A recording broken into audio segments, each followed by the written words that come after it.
What's up guys, Wallen Customs here, and today we're going to take a look at the DC Collectibles Designer Series by Capullo, Thrasher suit Batman. This thing is huge, awesome looking. Take a look at the back, and something like this you definitely want to have two of them to keep one in box and of course one for yourself. So let's take a look at it right now. Alright guys, so here is the Thrasher suit and it is gorgeous looking. I don't even know where to begin this thing. This thing is awesome. I'm really impressed by it. Definitely for the price range too. It's about 40 bucks. And it's huge and really detailed. So the actual height, we get to that first, it's just above, under 9.5 inches.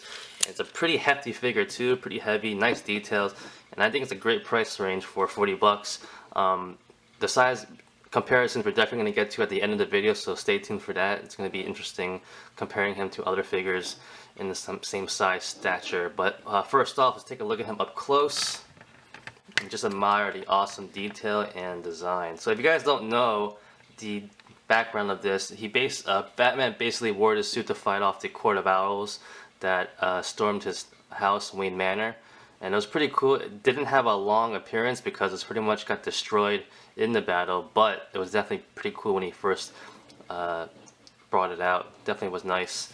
And let's get down to the rest of the body. You can see the armor, it looks great. It's a nice, I'm not going to say iron look, but I'm pretty sure it's made out of steel or something. But it's a nice texture over the whole body, especially all the gray parts, looks nice. And I like how even the details underneath the armor, you can see like the under armor is all black with some ridges and everything. You can see it throughout the whole body, even here, underneath there, over there, even in the back around here too. Just great consistency, and even the back here, this whole little design of the spine looks really cool. You even see the tubes and stuff like that. Just really nice detail overall. And I find it kind of funny that it actually has a utility belt, because I can't really picture using these huge giant hands to get something out. But I guess of course because it is Batman, he needs to have a belt. Getting to the rest of the body, just great looking. I like the legs, the hips over there, the tubes going in there. It's nice design. The legs are pretty simple looking. It definitely completes the figure, but still is a nice look. Kind of has like a knight looking armor concept going on there, especially with the helmet. Or more like a kind of like a Mark I Iron Man design to it. This definitely is pretty interesting, and the head definitely is kind of interesting with the ridges at the mouth. Kind of like a knight also. You can take out the helmet, of course, and you got Bruce Wayne. Nice looking Bruce Wayne head. Zoom in a little bit. Definitely looks pretty good. Really detailed. You see even the eyes. Great paint job on that. The hair looks pretty nice. He looks a little bit young though. I actually thought when I first saw this a long time ago when this was announced, I thought it was supposed to be Terry McGinnis. But obviously it's supposed to be Bruce Wayne. Definitely looks pretty nice. And the helmet, oddly, it just goes on. You can see the back over here, these ridges are supposed to like go on flush. So it stays on like that, but you don't really, when you turn it, you just have to like use the pressure against that to keep it on. So it's not that bad, but it's just something if you want to know about that. The head though is really nice and has nice articulation in it as well. But we'll get into that later. Zoom out a little bit more. Definitely pretty cool, and even I want to go more into design because this thing is just insane looking. Even the arms, I like the arm design, the forearm design. This has like kind of an extra armor on the outside over here with spikes and stuff like that. This looks really cool. There you go. So you mix the fist. These are jetting out. Even the hands are just amazing looking. Nice articulation too. And we'll get into that after, but just look at the awesomeness of it too. Really nice. So yeah, like I said, I'm really impressed by this. This thing is insane looking. If you get your hands on one of them, definitely don't even hesitate. Because it's definitely an awesome looking figure. I want to take another look at the belt too and see what it's got there. I'm not really sure what that is, but it looks cool.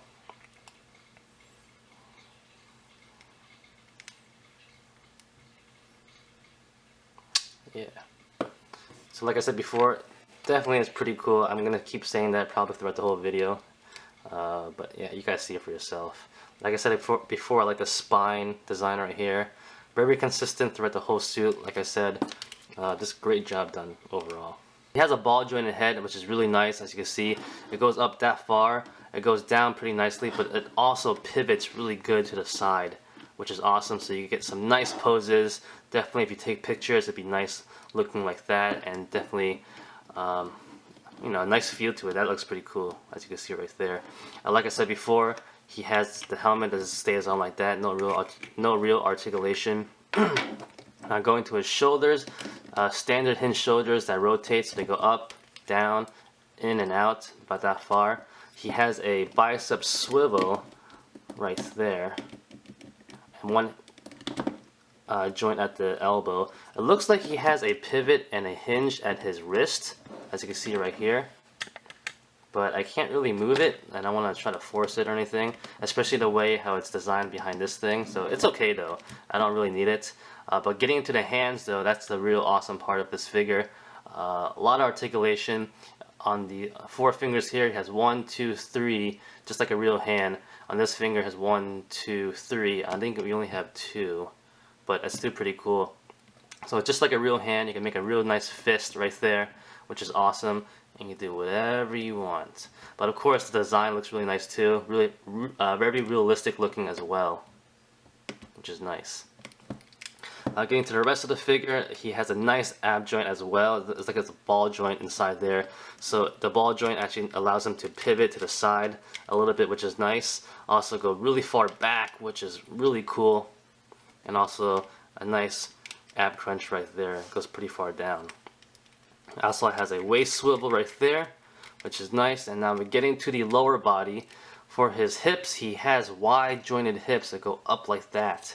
I'm not gonna say I'm mad, but I do wish it had T-jointed hips that go across, because it's a big figure. I think they could have done that, but I think because it's kind of slim and narrow down here, they don't want to, either they didn't have enough room, but it's not that bad. So you basically have to twist the leg up, and then at the thigh swivel right here, you just straighten it up. So it's not that bad because it's a pretty big figure. You're used to moving it around a lot.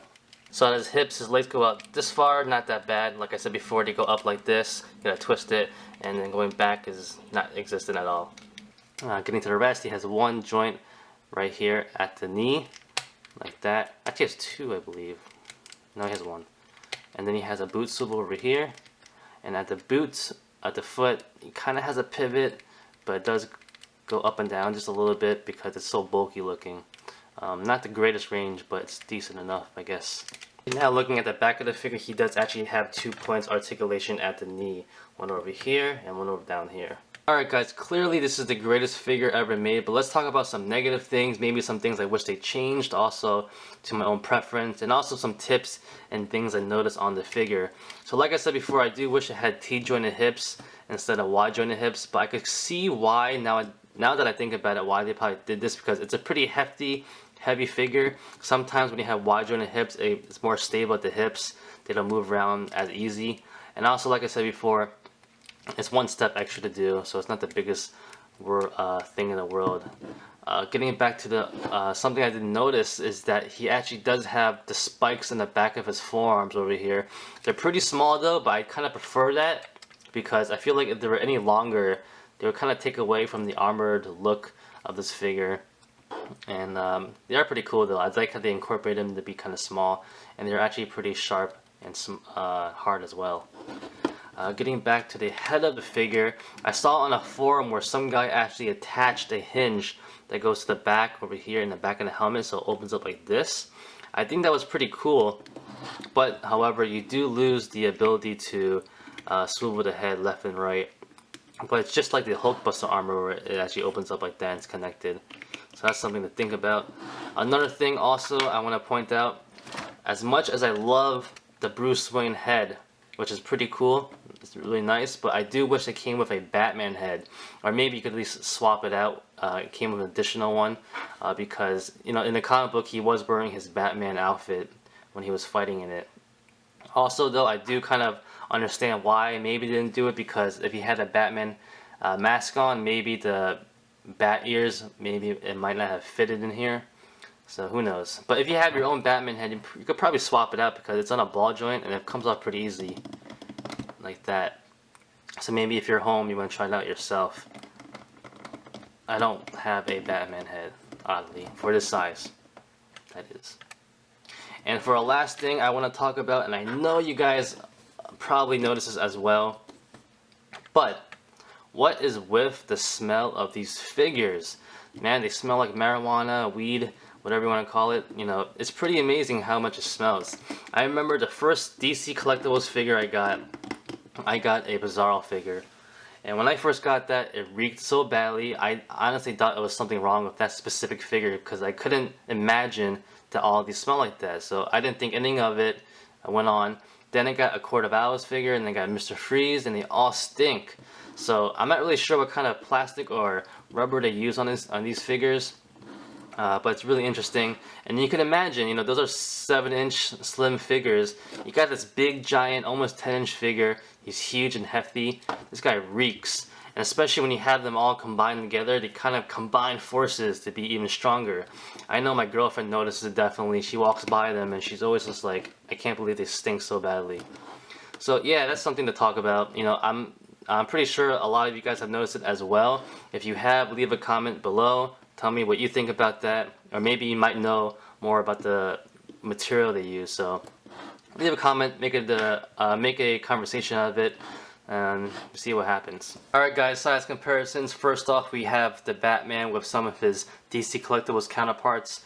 We have the Talon figure over here, and of course Mr. Freeze looked pretty good to me. Take off the helmet, you want to see how that looks.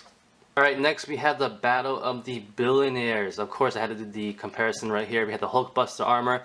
I really wish and hope when the new Avengers 2 movie comes out, they have a more updated, big, giant one. Hopefully it comes out in the 6-inch scale at least, and not some kind of stupid 3-4-inch one. But we'll cross our fingers, and of course I'm going to show off the hinge like I was talking about, which is pretty cool. But like I said before, you do lose movement in the head. So there you go. Next we have him next to the Hulk, because why not? That'll be a cool fight.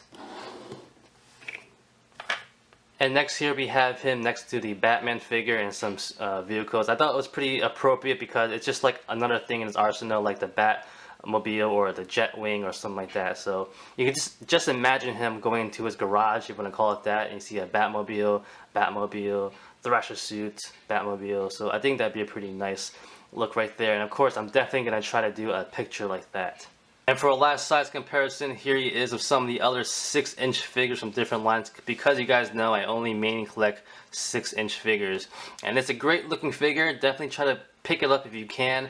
I know it's going to be kind of hard because he doesn't, they're not selling him at retail stores like Toys R Us or something like that. You're only really going to find him online or at your local comic book store. So happy hunting, guys. And like I said before, it's a great figure. Pick it up if you can find it. And that's about it, guys. Thanks for watching. Like always, comment, criticize, subscribe. Do whatever you want, just pay attention. Follow me on Facebook, Twitter, and Instagram. Go to wildlandcustoms.com. If you liked the video, give it a thumbs up. Peace.